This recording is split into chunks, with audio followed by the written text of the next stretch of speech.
محمد عرفان کو دعوت سخن دیتا ہوں کہ وہ آئے اور عربی تقریر سے سامعین کو محظوظ فرمائے۔ جب سر میں ہوائے تاج تھی، سرسبز شجر امید کا تھا، جب سرسرے عیسیاں چلنے لگے اس پیڑ نے پھلنا چھوڑ دیا۔ اللہ کی راہ اب بھی ہے کھلی، آثار و نشاں سب قائم ہے۔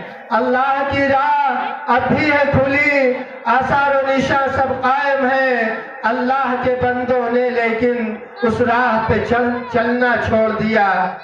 محمد عرفان۔ السلام علیکم ورحمۃ اللہ وبرکاتہ۔ وعلیکم السلام ورحمۃ اللہ وبرکاتہ۔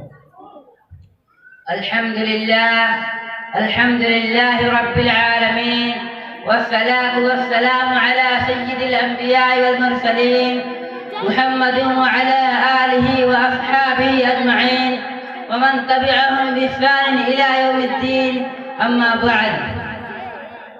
رئيس الحفلة المباركة الميمونة، أساتذتي وأجلائي، إني أريد أن ألقي أمامكم خطبة وجيزة حول الموضوع دعوة إبراهيم.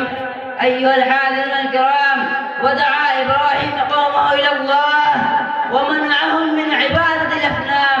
قال إبراهيم عليه الصلاة والسلام لقومه: ما تعبدون؟ قالوا نعبد أصناما.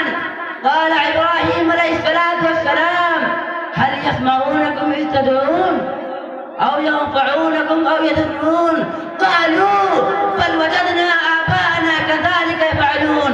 قال إبراهيم عليه الصلاة والسلام: فأنا لا أعبد هذه الأصنام، بل أنا أعبد لهذه الأصنام، أنا أعبد رب العالمين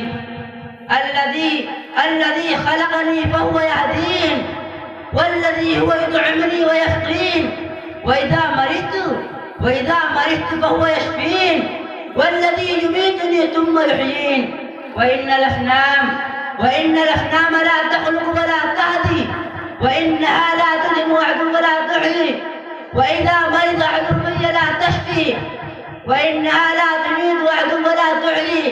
أكتفي بهذه الكلمات وما علينا إلا البلاغ. السلام عليكم ورحمة الله. وعلیکم السلام ورحمۃ اللہ وبرکاتہ۔